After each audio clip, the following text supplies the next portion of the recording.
Shalom, queridos, Deus abençoe a vida de vocês. Passando aqui para a gente conversar sobre o capítulo 2 e o capítulo 3 de Coríntios, né?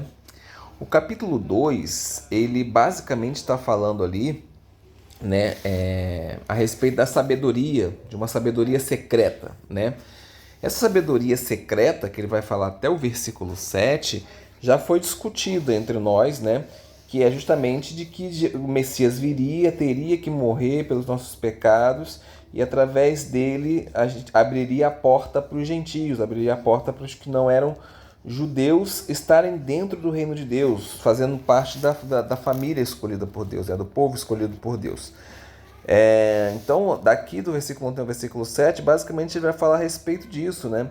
E aí ele fala como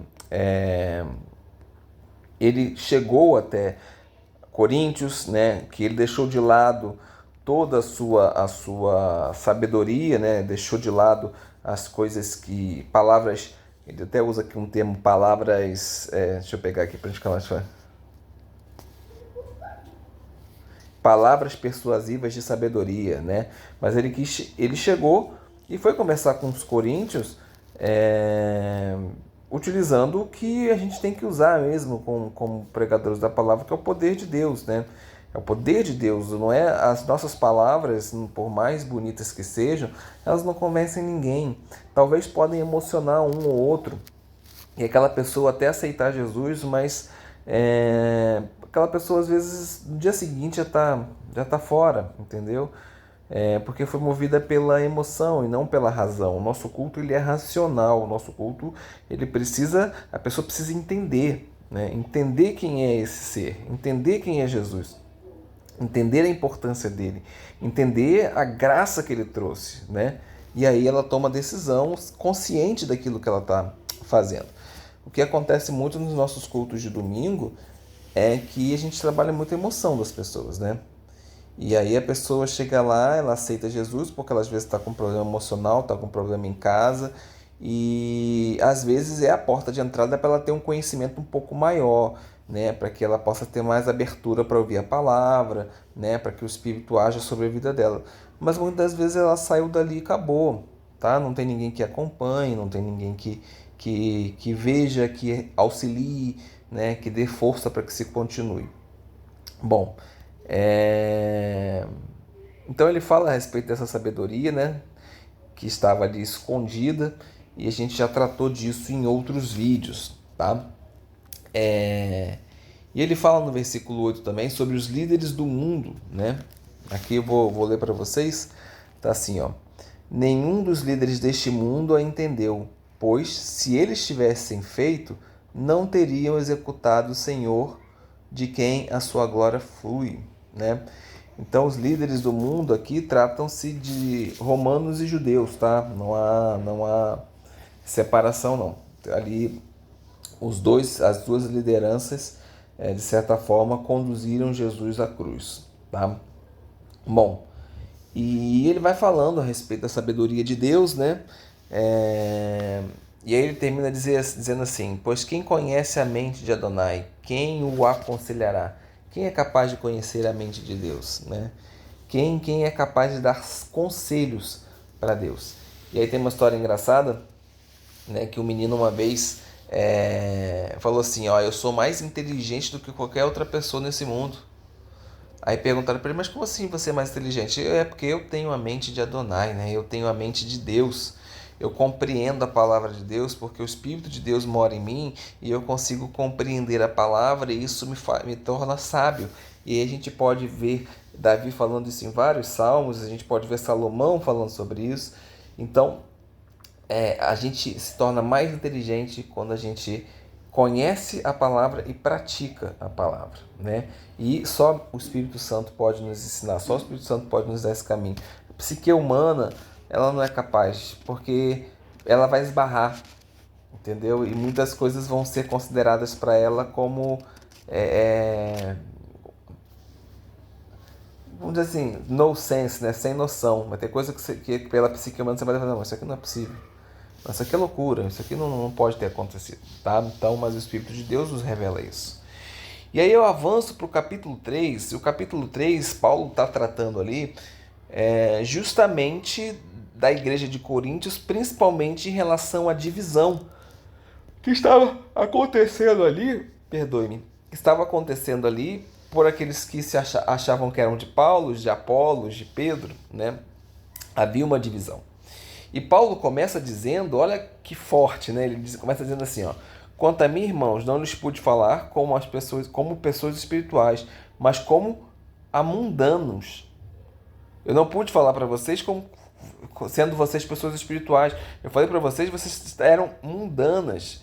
Eu lhes dei leite, não comida sólida, porque vocês não estavam preparados para ela. Mesmo agora, ainda não estão preparados para elas. Vocês ainda são mundanos. Então, Paulo utiliza aí a palavra mundano duas vezes, tá? A palavra que está tradução do grego, nós temos sarx, né? Sarx é carne, tá? E aí, essas duas palavrinhas, nós vimos que nós falamos de mundana duas vezes, né? No primeiro versículo, mundano é traduzido como sarquinos, tá? Quando a gente vai para o versículo 3, é sarquicos. Sarquinos na primeira vez, sarquicos na segunda vez, tá? E isso são adjetivos derivados de sarx, que é carne, né? E a primeira, ela se refere literalmente a carne literal, né? A condições da nossa carne. Já a segunda é algo mais figurativo, tá? Então, vamos ler esse versículo tentando colocar esses dois entendimentos. No primeiro, mundano, algo mais da carne. Segundo, mundano, algo mais figurativo. Vamos lá. Eu não poderia falar a vocês como pessoas dotadas de espírito, capazes de reagir espiritualmente. Ao contrário, eu tive de falar com vocês como alguém que fala a criancinhas feitas apenas de carne, que conseguem entender apenas o que lhes é dito no sentido mais literal, cujos espíritos se desenvolverão mais tarde, mas que por uma questão de desenvolvimento são incapazes de entender as coisas espirituais. Eu devo ainda falar-lhes dessa maneira porque vocês ainda são carnais, pensando apenas no mundo e suas coisas, de forma que seus espíritos, embora a princípio sejam maduros o suficiente para reagir, não estão desenvolvidos. O QI de vocês é normal, ou seja, a inteligência de vocês é normal, mas o QE, né, o coeficiente espiritual, ainda é baixo, por causa da maneira como vocês vivem. E é interessante isso porque nós não somos muito diferentes de Coríntios, não. Não somos muito diferentes. A igreja hoje do Brasil, ela não é muito diferente da igreja de Coríntios, não. Você, às vezes, não pode avançar no conhecimento mais espiritual, porque... Gente, que sono é esse que eu nem tô com sono, mas tá vindo. Às vezes nós podemos avançar no conhecimento espiritual, tá? Mas nós esbarramos justamente na forma como as pessoas vivem, com o pensamento do mundano. Então, a fé, muitas das vezes do brasileiro, ela é um refúgio. Por exemplo, aos domingos eu tenho o meu refúgio entre 7 da noite e 9 da noite, onde eu vou adorar o meu Deus, onde eu vou estar pensando como o meu Deus, mas ao sair dali, por exemplo, eu vou comer uma besteira, eu vou fazer qualquer outra coisa que agride o próprio templo do Espírito Santo, ou eu vou para uma balada, sabe? A igreja se tornou como se fosse um ambiente social, né? Que quando você frequenta, aos olhos das pessoas, fala, não, fulano frequenta a igreja, né? Mas o comportamento às vezes é diferente. Então, às vezes, o QI da gente, o entender, a inteligência tá legal, mas a parte espiritual às vezes não está, sabe?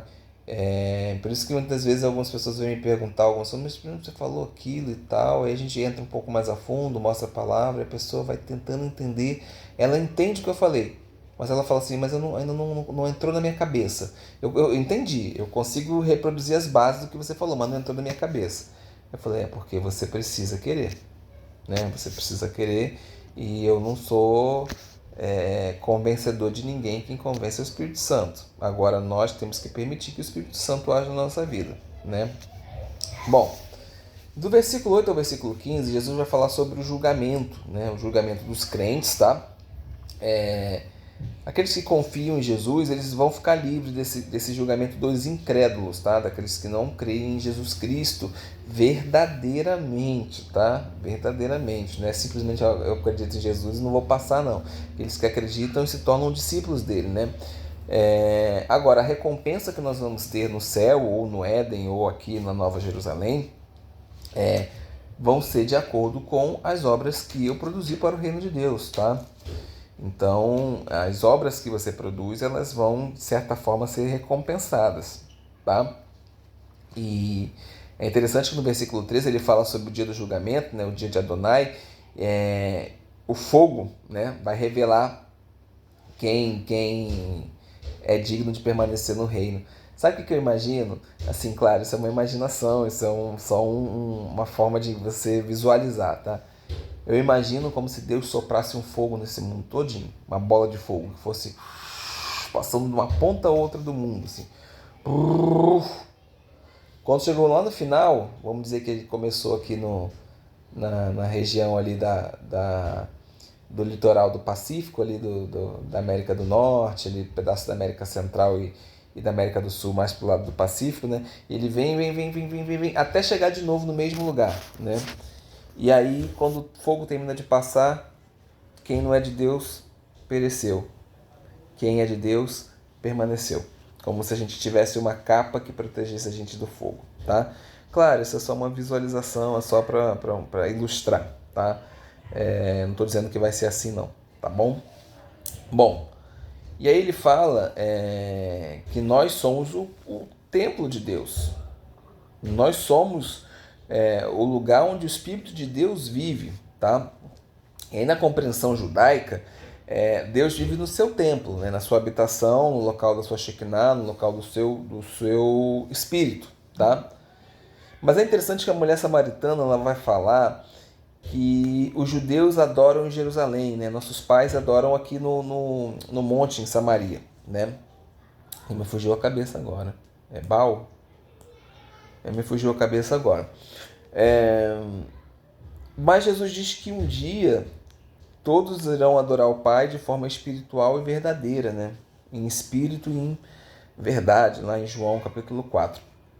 Então, de acordo com este versículo, esse tempo ele chegou, tá? Esse tempo ele já existe. Nós já estamos hoje com essa oportunidade de adorar a Deus em espírito e em verdade, desde a queda do templo, né?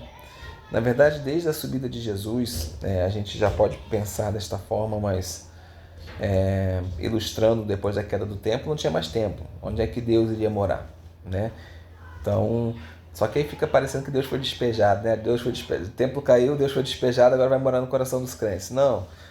A partir de Cristo Jesus, você aceitando Cristo Jesus, você reconhecendo o que Ele fez, reconhecendo a graça, reconhecendo que Ele perdoa os seus pecados, reconhecendo que você é falho, a partir daquele momento você começa a preparar o seu coração para Deus morar. E aí o seu coração, na verdade é aqui, né? A sua mente. Você vai preparar a sua mente, ou seja, você vai começar a deixar de fazer coisas que você fazia antes, agora para agradar ao Deus que mora no seu coração. Sabe? É como receber um rei na sua casa.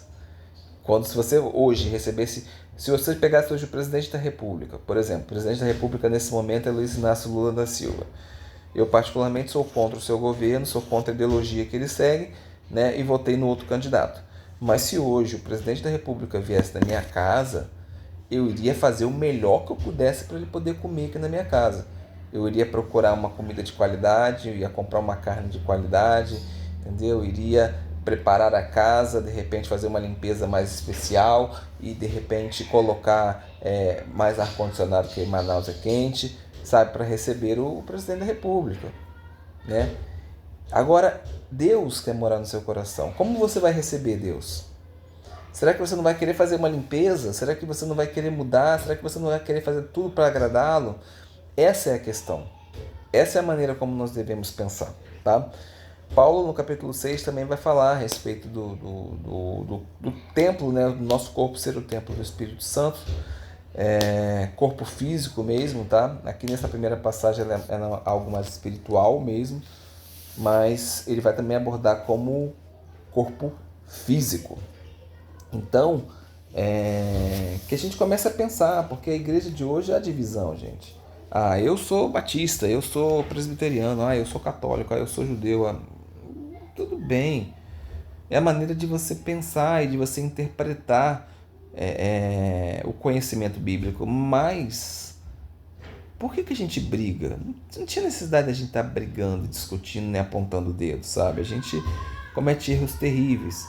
E também entender que a gente precisa sair dessa condição de criancinha, gente, de ficar tomando leitinho, sabe? Eu, particularmente, eu e minha esposa, a gente, às vezes a gente chega da igreja, sabe? A gente comenta, poxa, eu senti que eu não me alimentei adequadamente. Eu senti que foi muito abaixo daquilo que eu estou estudando, daquilo que eu estou buscando.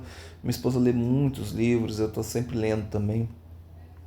E aí a gente para pensar, não, é porque o pessoal está tomando leite ainda. Só que está na hora da gente tomar uma vitamina, gente. Tem que estar na hora de acordar. E nós, como igreja, precisamos trabalhar os nossos membros para eles começarem a tomar vitamina. Não dá para ficar mantendo, trocando fralda e dando mamadeira o tempo inteiro, gente. Isso é chato, isso é complicado, entendeu? Aí a ovelha se irrita, se chateia quando você chama a atenção um pouco mais forte, e aí você vai parar para pensar, você simplesmente falou a verdade, mas ele não está preparado para aquilo, porque você deu leite para ele o tempo inteiro, sabe? Então, queridos, é isso, que a gente venha começar. E aí eu lanço um desafio para vocês, porque eu sei que quem assiste esses vídeos são poucas pessoas, eu sei disso, mas eles estão, eu sempre falo, eles vão ficar disponíveis para os meus filhos. Eu faço isso muito pelos meus filhos, para que eles possam ter oportunidade também, se quiserem, lá na frente, de estudarem mais, de aprenderem um pouco mais. Então a gente vai lançando o que a gente vai aprendendo, tanto é que alguns dos títulos dos meus vídeos são passando à frente aquilo que eu aprendi. Então eu estou passando à frente aquilo que eu aprendi. Mas eu lanço um desafio para você. Por que você não começa a mudar as coisas dentro da sua igreja? Começa trabalhando aí onde você está, na sua igreja. Sabe? Não precisa trocar de igreja, não precisa ir para outro lugar. Não, começa a mostrar a verdade para as pessoas que estão ali dentro. Você vai receber perseguição, você vai receber calúnia, você vai receber uma série de coisas, as pessoas vão te taxar de várias formas, mas não se preocupa não. Assim como eles perseguiram os profetas, vão perseguir vocês também. E aí, quando vocês verem, vocês vão tirando 1, 2, 3, 4 de uma ignorância, sabe? Espiritual, e essas pessoas vão começando a crescer e você começa a ficar feliz com aquilo, e aquelas pessoas vão trazer mais umas, que vão trazer mais umas, que vão trazer mais um, e quando a gente for ver, a igreja está crescendo. Não é uma denominação simplesmente, não é simplesmente aqueles que são do pastor X ou do pastor Y, mas toda a igreja crescendo e um avivamento automaticamente acontecendo. Que Deus abençoe a sua vida. Shalom.